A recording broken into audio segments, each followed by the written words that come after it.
వందనాలండి. ఎలా ఉన్నారు? బాగున్నారా? ఈ దినాన్న దేవుని యొక్క వాక్య ప్రకారం మనం చూసుకున్నట్లయితే ఒక మనిషి ఎప్పుడు ప్రార్థన చేస్తూ ఉంటాడండి. అలాగే మనం ఎప్పుడు ప్రార్థన చేయగలుగుతూ ఉంటామండి.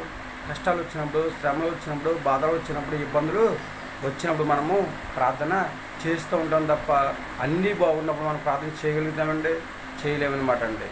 దేవుడిచ్చిన మహా వచ్చిన కృపను బట్టి యోనా గారు ఎప్పుడు ప్రార్థన చేయగలిగారండి? కష్టం వచ్చినప్పుడు శాపగర్భంలో 3 దినాలు ప్రార్థన చేశారనమాట అండి. ఇంకా అక్కడ దిక్కులేని పరిస్థితి అండి, ఎవరు కూడా రక్షించలేదనమాట అండి. కనుక రక్షించేవాడు దేవుడే కనుక దేవుడి నామములో ప్రార్థన చేయవలసిన పరిస్థితి ఏర్పడిందన్నమాట అండి.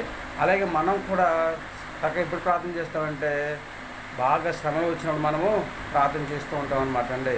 అలాగే దేవుడిచ్చిన మహా వచ్చిన కృపను బట్టి ఇంక ఏం చేసినా సరే మనకు ఉపయోగం లేదు కనుక ఇంకా అన్నీ చేసిన తర్వాత అప్పుడు దేవుడు జ్ఞాపకం వస్తూ ఉంటాడు అనమాట. అన్నీ అయిపోయిన తర్వాత ఇప్పుడు దేవుడు జ్ఞాపకం వచ్చినప్పుడు మన దేవుని నామంలో ప్రార్థన చేస్తూ ఉంటాం. అయినా కానీ దేవుడు మన ప్రార్థన ఆలకించి మనకు దేవుడు సహాయము చేస్తూ ఉంటాడు అనమాట. దేవుని యొక్క వాక్యం ఏం చెప్తుందండి? శోధనలో ప్రవేశించకుండా ఉండనట్లు మెలకువ కలిగి ప్రార్థన చేసుకోమని చెప్పేసి దేవుడు పరిశుద్ధ లేఖనం చదివిస్తూ ఉన్నాడండి. శోధన వచ్చిన తర్వాత ప్రార్థన చేయడం కాదు, కానీ శోధన రాక మునిపి మనము ప్రార్థన చేసుకోవాలండి. దేవుడు మనల్ని ఉగ్రత పాలు చేయడానికి నియమించుకోలేదండి, శ్రమల పాలు చేయడానికి నియమించుకోలేదండి. ఆపత్కాలంలో దేవుడు మనకి సహాయం చేయడానికి దేవుడు మనల్ని నియమించుకున్నారన్నమాట అండి. కనుక మనం అందరము కూడా చక్కగా దేవుని నామములో నమ్మకంగా ప్రార్థన చేసి ఆయన రాజ్య వారసులుగా జీవించే యోగ్యతను సంపాదించుకునే స్థితిని మనము కలిగి ఉండాలి తప్ప శ్రమ వచ్చినప్పుడు ప్రార్థన చేసి శ్రమలు తగ్గిపోయిన తర్వాత ప్రార్థన చేయడం వల్ల ఏమాత్రం కూడా ఉపయోగము లేదని చెప్పేసి దేవుడు తన పరిశుద్ధ లేఖనం ద్వారా చదివిస్తూ ఉన్నాడు కనుక. కాబట్టి మనం ఎల్లవేళలా ప్రార్థన చేసుకోవాలండి. అన్నిటికి సమయం ఉంటుంది, కానీ ప్రార్థన చేయడానికి కానీ బైబిల్ చదవడానికి కానీ లేకపోతే ఒక మంచి పని చేయడానికి కానీ మనకి సమయం అనేది ఉండదనమాట అండి. దేవుని పిల్లలుగా మనం అలా ఉండకూడదనమాట అండి. దేవుని మాట వినాలి, ఆయన మాట ప్రకారం నడుచుకోవాలండి. ఆ దేవుడిచ్చిన ఆశీర్వాదాన్ని సంపాదించుకోవాలి, భూమి మీద హాయిగా జీవించాలండి. యవనస్తులు, వృద్ధులు, పెద్దలు, పిల్లలు, పెద్దలు మీరందరూ కూడా శ్రమ వచ్చిన తర్వాత ప్రార్థన చేయడం కాదు కానండి, శ్రమ రాకుండా ప్రతిరోజు కూడా మనం ప్రార్థన చేసుకోవాలండి. ప్రతిరోజు కూడా దేవుడిని మోకరించి ప్రార్థన చేసుకుని చక్కగా మనకి సహాయం అయితే కావాలో ఆ సహాయం దేవుని అడిగినట్లయితే చక్కగా దేవుడు మన ప్రార్థన ఆలకించి పరిశుద్ధ గ్రంథంలో చాలామంది కష్టకాలంలో ప్రార్థన చేసినప్పుడు వాళ్ళు ప్రార్థన ఆలకించి దేవుడు వాళ్ళకి సహాయం చేసిన దేవుడు నీకు నాకు మనందరికీ కూడా దేవుడు సహాయం చేసి హ్యాపీగా ఉండేలా దేవుడు చేస్తూ ఉంటారు అనమాట అండి. ఏమంటారండి? ప్రతిరోజు కూడా ప్రార్థన చేసుకుంటారండి, దేవుని మాట వింటారండి, ఆయన మాట ప్రకారం నడుచుకుంటారండి.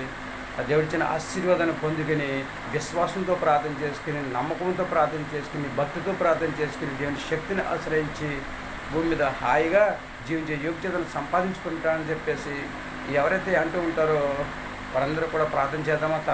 తలలు వంచండి, కళ్ళు మూసుకోండి, మోకరించండి, 2 చేతులు పైకెత్తండి, విశ్వాసం దేవునామని ప్రార్థన చేద్దాం. మహాపురుషుని పరలోకపు తండ్రి, నీ ఘనమైన పాదం లెక్కలేని స్థితి స్తోత్రం ప్రభా. తండ్రి, శోధన వచ్చినప్పుడు ప్రార్థన చేయడం కాదు తండ్రి స్తోత్రం ప్రభా. శోధన వచ్చినప్పుడు ప్రార్థన చేయటం కాదు కానీ తండ్రి స్తోత్రం ప్రభా.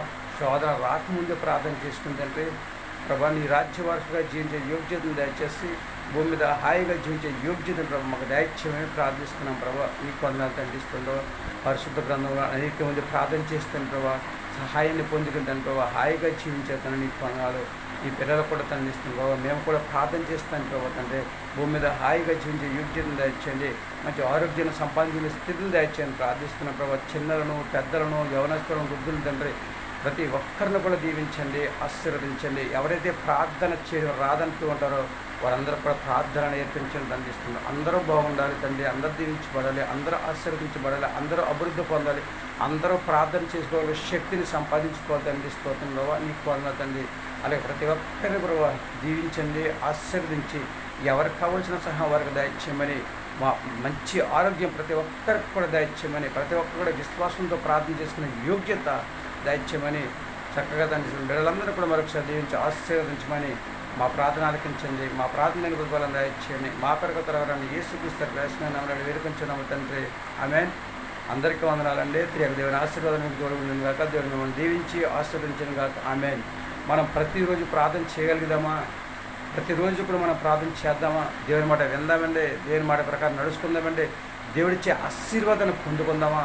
భూమి మీద మంచి ఆరోగ్యాన్ని సంపాదించుకునే హాయిగా జీవించే యోగ్యతను కలిగి ఉందామండి. ఏమంటారు మీ ఆలోచన? ఇది చిన్నలు, పెద్దలు, యవనస్తులు, వృద్ధులు ప్రతి ఒక్కరు కూడా దేవుని నామముల విశ్వాసంతో ప్రార్థన చేయండి, నమ్మకంతో ప్రార్థన చేయండి, భక్తితో ప్రార్థన చేయండి. చక్కగా దేవుని యొక్క శక్తిని ఆశ్రయించండి, చక్కగా దేవుని యొక్క ఆశీర్వాదాన్ని సంపాదించుకోండి, దేవుని రాజ్య వారసుగా జీవించే యోగ్యతను సంపాదించుకోండి, భూమి మీద హాయిగా జీవించే యోగ్యతను సంపాదించుకోండి. మరేమంటారు? చేస్తారా దేవుని నామంలో ప్రార్థన? హాయిగా జీవించాలని ఆలోచన కలిగి ఉన్నారా? మనందరం కూడా దేవుని పిల్లలు కనుక మనందరం కూడా దేవుని నామంలో ప్రార్థన చేసి దేవుడిచ్చే ఆశీర్వాదాన్ని అందుకొని భూమి మీద హాయిగా జీవించి ఆయన రాజ్య వారసులుగా జీవించే యోగ్యతను సంపాదించుకునే స్థితి దేవుడు మనందరికీ దయచేయను గాక. ఆమేన్. దేవుడు మనందరూ కూడా దీవించి ఆశీర్వదించను గాక. ఆమేన్. మనందరికీ దేవుడు ప్రార్థన చేసుకునే మంచి మనసు దేవుడు దయచేయను గాక. ఆమేన్. మనందరిలో కూడా దేవుడు అభివృద్ధి చేసి హాయిగా భూమి మీద జీవించి ఆయన రాజ్య వారసులు జీవించే యోగ్యతను సంపాదించుకునే స్థితి దేవుడు మనందరికీ దయచేయను గాక. ఆమేన్. ఏమంటారు? చేస్తారా ప్రార్థన?